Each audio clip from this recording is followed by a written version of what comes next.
Olá, boa tarde. Hoje é o Dia Mundial das Doenças Raras. Uma enfermidade recebe essa denominação quando afeta até 65 pessoas a cada 100 mil. Em 95% dos casos, não há tratamento, apenas cuidados paliativos. Eu sou Rafaela Vivas e os direitos de quem vive com uma doença rara é um dos destaques do dia. Vamos aos demais. Com a autorização da Justiça, a Polícia Federal faz operação para investigar os envolvidos na tentativa de invasão à sede da corporação em Brasília. Lesa Pátria. 3 pessoas são presas em operação para apurar os atos antidemocráticos de 8 de janeiro. E ainda, Tribunal Superior Eleitoral confirma a multa a Fernando Haddad por propaganda eleitoral irregular nas eleições de 2022.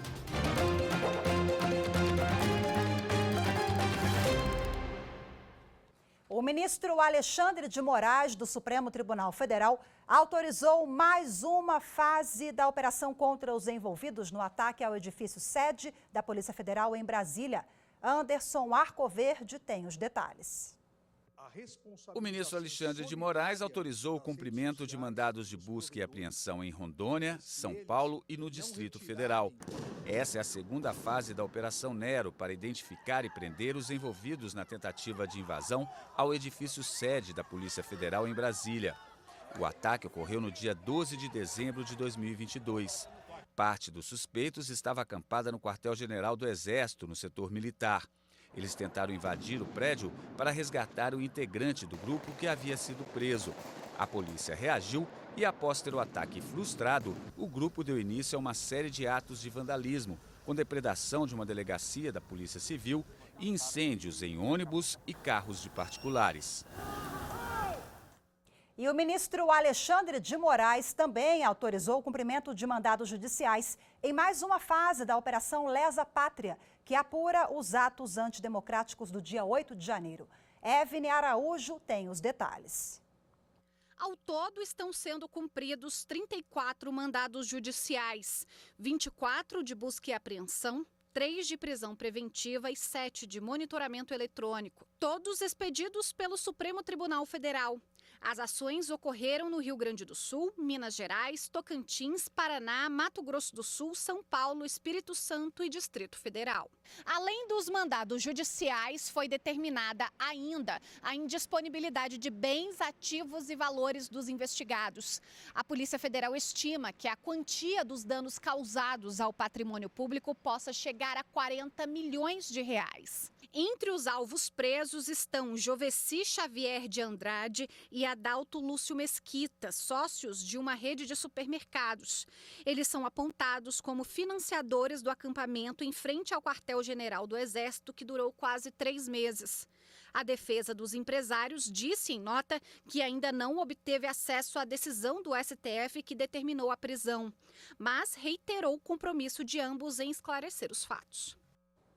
Nessa quarta-feira, a Polícia Federal prendeu o deputado estadual Capitão Assunção, do Partido Liberal, PL do Espírito Santo. A prisão ocorreu a pedido do Ministério Público do Estado, feito em janeiro do ano passado ao ministro Alexandre de Moraes do Supremo por descumprimento de medidas cautelares. Assunção foi acusado de propagar fake news durante a pandemia de Covid-19 e de debochar nas redes sociais dos ataques antidemocráticos do dia 8 de janeiro.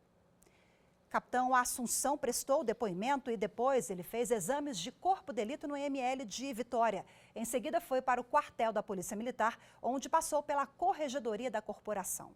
Após os trâmites, ele foi transferido para uma cela do Presídio Militar.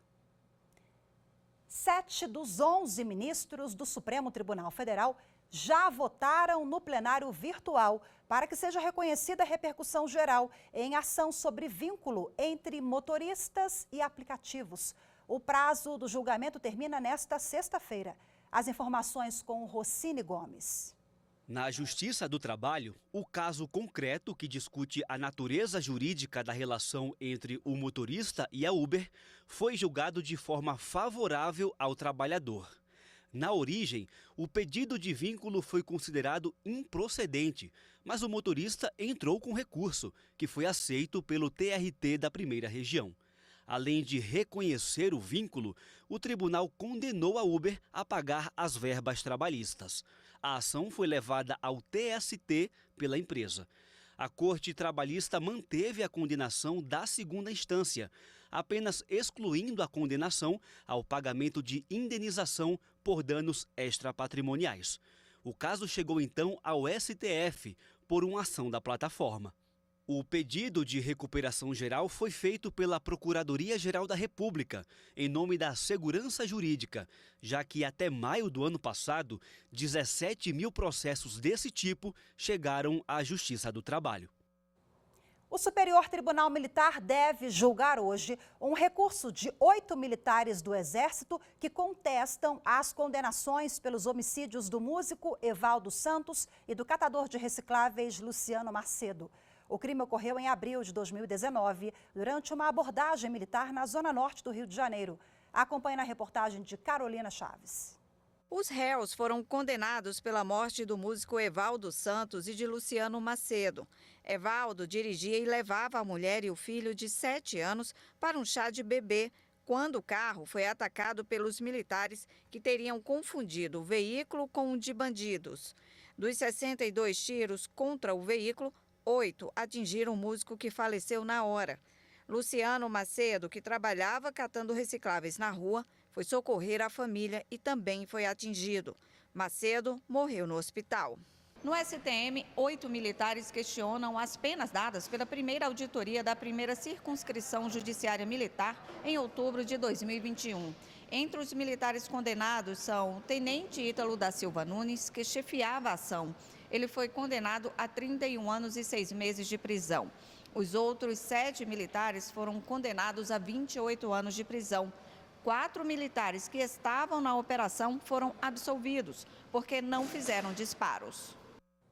A seguir, hoje é o Dia Mundial das Doenças Raras. Vamos falar sobre os problemas enfrentados pelas pessoas com essas condições, problemas e os direitos delas. As informações em instantes, voltamos já.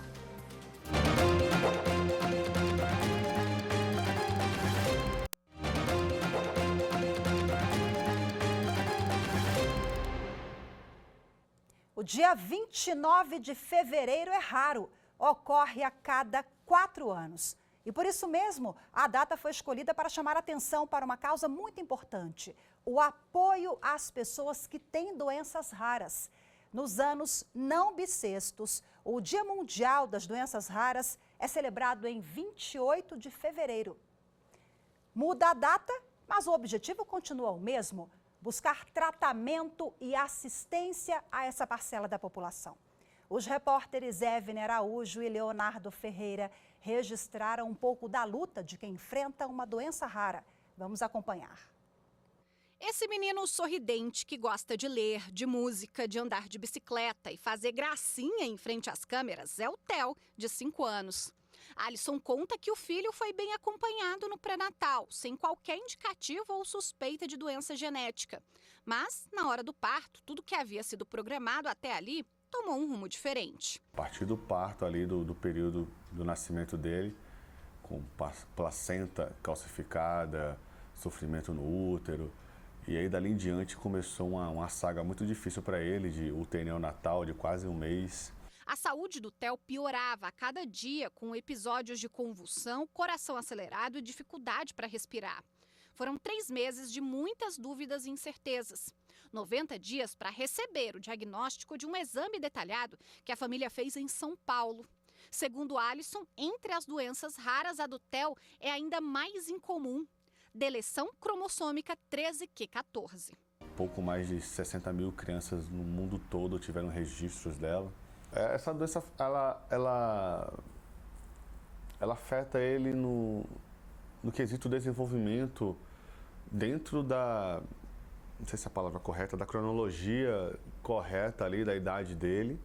Ele tem 5 anos e é como se ele tivesse 3, 2,5. As doenças raras são causadas por alterações no DNA. Algumas podem ser hereditárias, mas a maioria das patologias é de ordem genética. Segundo a Organização Mundial da Saúde, doença rara é aquela que afeta até 65 pessoas a cada 100 mil.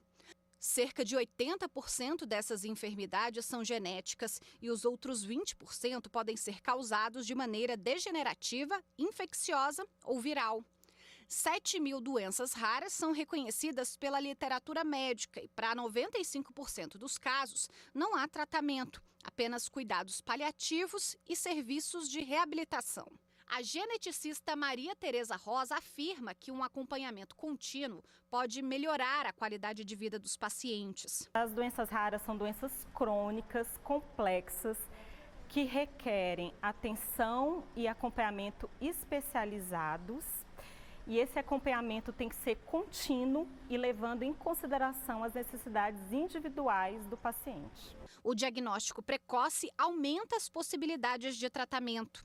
O chefe do Laboratório de Triagem Neonatal em Brasília, Vitor Araújo, explica que o teste do pezinho feito pelo Sistema Único de Saúde é capaz de detectar mais de 60 doenças genéticas e raras. A gente avalia todos os recém-nascidos para achar dentro da população aqueles que têm uma doença que é grave, mas que é detectável logo ao nascimento e que tem um tratamento conhecido. A psicóloga Liliane Naves alerta que, depois do diagnóstico, o atendimento multidisciplinar é essencial para a qualidade de vida do paciente. Nesse primeiro momento, o trabalho da psicologia volta-se mais para estar acolhendo a família, vendo quais são as dificuldades, se essa família está supervalorizando ou pouco valorizando esse diagnóstico, para estar equalizando a compreensão dela e, a partir daí, garantir que ela tenha uma boa adesão.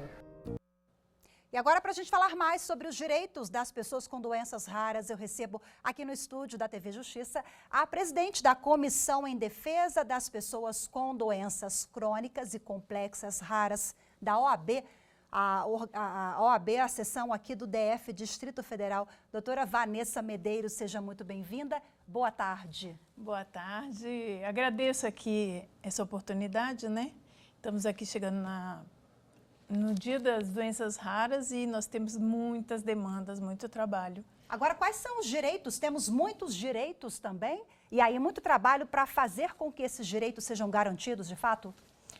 Olha, existem vários direitos, né? Que é o acesso à saúde mesmo, buscar um diagnóstico, amparar a família, procurar direito da saúde, mas com qualidade. Vários são os direitos e por isso a gente ajudou, fizemos um grupo de trabalho para escrever o Estatuto da Pessoa com Doença Rara, que aí a gente está em tramitação e a gente está super torcendo para que passe esse estatuto logo. Essa comissão aqui do DF, ela recebe, inclusive, a comissão da OAB-DF recebe integrantes, advogados de todo o país que estão construindo esse documento, como a senhora bem colocou, e quais são as principais demandas, os direitos que os senhores estão elencando que ainda não estão previstos? Olha, as demandas são muito grandes, sabe? Nós apoiamos aí a triagem neonatal, né? Que em todo lugar, todos os estados a triagem neonatal deve ser ampliada, que é onde a gente detecta o maior número de pessoas com doenças raras, com tratamento. Aqui o DF, como já foi dito na reportagem, é referência internacional, que a gente só está abaixo do que dos Estados Unidos, né? Olha. Então, nós temos, as judicializações estão crescentes, não é porque ninguém quer, oh meu Deus, tem que judicializar por quê, mas é porque realmente é necessário. É difícil conseguir uma medicação, um atendimento? Depende da cidade onde você mora. Se a gente estiver falando no universo do DF, nós temos estruturas aí, como o Hospital do Apoio, mas se você olhar no Brasil inteiro, sim, nem todos os lugares têm centro de referência e precisa muito ser trabalhado, assim, muita gente ainda sem diagnóstico, mas para isso a gente valoriza o quê? A pesquisa clínica, a gente precisa que os políticos façam os centros de referência, ampliem a triagem neonatal, precisamos de que comprem realmente as medicações que muitas vezes estão na farmácia de alto custo. A Anvisa também precisa fazer o trabalho dela, mas está necessitando de concurso, mais pessoas para trabalharem, né? Então, assim, tem que ter uma estrutura muito grande, trabalhando em conjunto para a gente conseguir isso. Recursos financeiros acaba sendo um gargalo também, doutora? Recurso financeiro também, porque ele olha para o raro como se ele fosse uma cifra, né? E ele deveria olhar para o raro assim, na dor. Ele devia entrar e falar bem assim, quanto custa a sua dor? Quanto custa o tempo? Todo mundo da família fica em volta daquela pessoa para que ela tenha uma vida digna e tudo.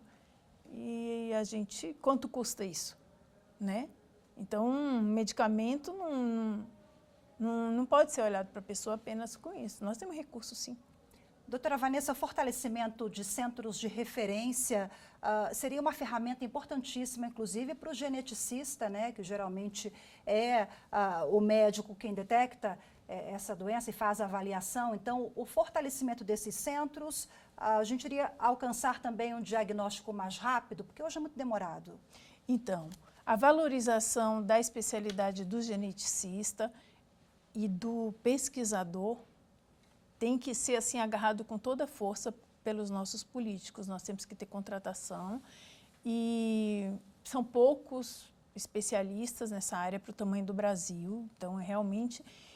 E os gestores hospitalares, eles também têm que focar em centros, em lugares que sejam mais neutros, que todas as pessoas de todas as idades possam, como um hospital de entrada, assim, que todas as pessoas tenham acesso, pode ter 100 anos, pode ter 1 ano, 2 anos, né? Então, todos terem acesso àquela equipe especializada, multidisciplinar, e às vezes os equipamentos que os geneticistas usam são caríssimos, né? Um equipamento da NASA, e aí por isso que se trabalha com as emendas parlamentares para a gente conseguir acessar a compra desses medicamentos, mas é uma coisa importante. Doutora, para a gente finalizar, quem nos acompanha, quem tem um familiar ou, enfim, alguém precisando de ajuda, que tem uma doença rara, de que forma a comissão atua na informação, enfim, no apoio a essas pessoas? Olha, essa comissão, apesar de ser nova, os integrantes da comissão, os membros, são pessoas que já estão trabalhando nessa área há muito tempo. Então, eu estou usando a comissão apenas para reunir essas pessoas, muitos têm as doenças raras, família raro. A gente pode ajudar com o evento, a gente pode fazer blitz, nós podemos fazer conscientização em escolas, hospitais, a gente está disposto a ir na comunidade.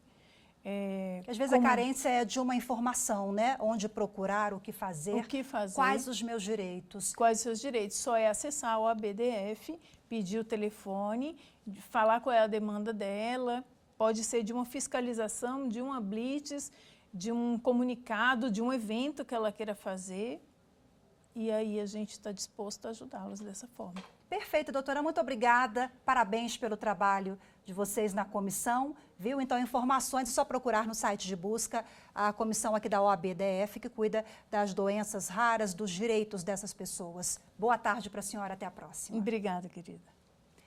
A seguir, Tribunal Superior Eleitoral confirma multa a Fernando Haddad por propaganda eleitoral irregular nas eleições de 2022. Os detalhes em instantes, voltamos já.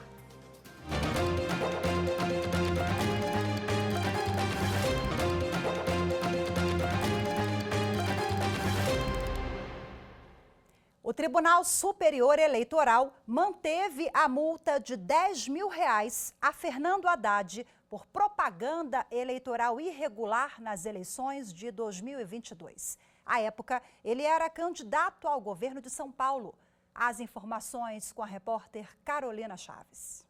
O plenário do Tribunal Superior Eleitoral retomou o julgamento com voto vista do ministro Raul Araújo do recurso proposto pela coligação São Paulo para Frente e pelo candidato Rodrigo Garcia, contra a decisão do ministro Floriano de Azevedo Marques, que reformou o acórdão do Tribunal Regional Eleitoral de São Paulo e afastou multa aplicada à coligação Juntos por São Paulo e a Fernando Haddad pela prática de propaganda eleitoral irregular nas eleições de 2022. Manipulação monetizada da ferramenta de busca que dificulta e embaraça o usuário de obter o resultado esperado. o recurso financeiro empregado pelo candidato interfere na liberdade de informação do eleitor. Haddad é acusado de usar o nome de Rodrigo Garcia sem autorização no site de buscas para impulsionar conteúdos para plataformas de notícias favoráveis para Haddad. O ministro Raul Araújo, que retomou o julgamento, entendeu que a prática configura concorrência desleal, confundindo o eleitor e contribuindo para a desinformação. Por isso, ele divergiu do relator para manter a multa contra a coligação Juntos por São Paulo e a Fernando Haddad. A ministra Carmen Lúcia ressaltou que já havia precedentes na Justiça Eleitoral para condenar condutas como essa. Esse tipo de estratégia de campanha agora é vedada na Justiça Eleitoral com a aprovação de resolução pelo TSE. A Corte proibiu condutas na internet que contribuam para confundir o eleitor. Neste caso, também há a possibilidade de manipulação que desmerece e acanha a liberdade ou dificulta a liberdade de se informar do eleitor e, portanto, exatamente por isso é que acolhi e agora é norma que esse tipo de comportamento está vedado no sistema na forma que foi exposta pelo ministro Vistor, ministro Raul Araújo. Que eu chamo de estelionato eleitoral. Não há por que se justificar que você procurando um candidato haja um pagamento, um impulsionamento e mande para a página do outro. Por maioria, fica mantida a decisão do Tribunal Regional Eleitoral de São Paulo, que aplicou multa de R$10 mil à coligação Juntos por São Paulo e a Fernando Haddad. Agora vamos falar sobre justiça restaurativa. Esse é um método que prevê a solução de um conflito com base no diálogo, muitas vezes superando questões econômicas. A prática tem sido debatida na Justiça do Trabalho. Vamos acompanhar agora na reportagem de Larissa Batista. Resgate da dignidade, empatia, reparação de danos. Para que tudo isso seja possível, as partes do processo conversam nos chamados círculos restaurativos. Um espaço que pode contar com o apoio de testemunhas, familiares ou outras pessoas que ajudem a entender o contexto em que surgiu o conflito. O método aproxima e reduz embates. Aqui no Tribunal Superior do Trabalho, essa prática tem sido atrelada às audiências de conciliação. O TST, inclusive, desenvolve um plano de ação com a finalidade de capacitar facilitadores para atuar em círculos restaurativos. E desde 2023, a Corte promove uma série de eventos sobre o tema, com atividades de acolhimento e de diálogo no âmbito institucional.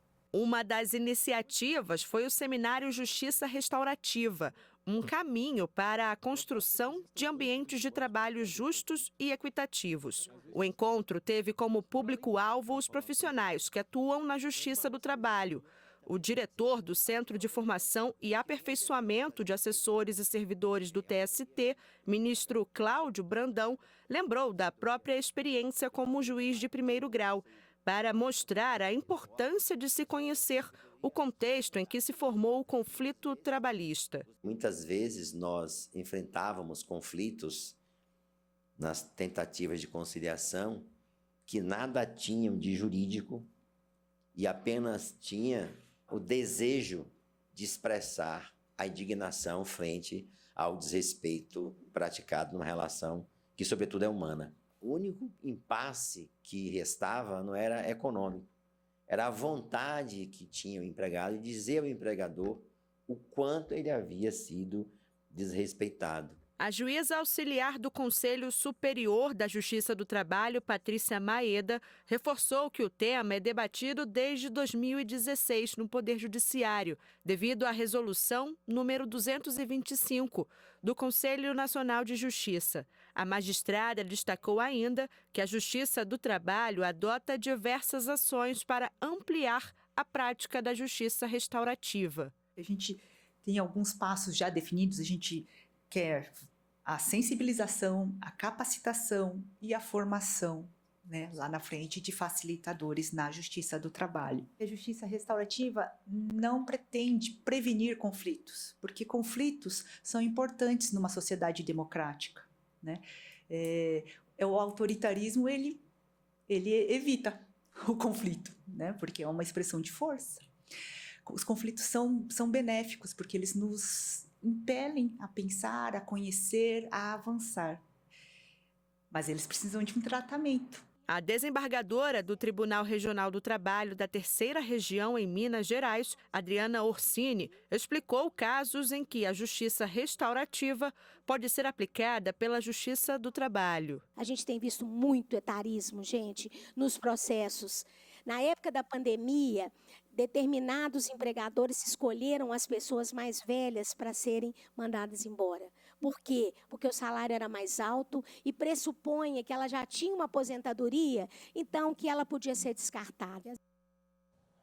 Olha aí, com essa reflexão a gente termina o Jornal da Justiça, primeira edição de hoje. Ficamos por aqui, lembrando que daqui a pouco tem sessão plenária do Supremo Tribunal Federal com a transmissão ao vivo dos julgamentos do plenário do STF, transmissão na Rádio TV Justiça. Muito obrigada pela sua companhia. Uma ótima tarde, temos um encontro marcado amanhã. Eu te espero. Até lá. Tchau, tchau.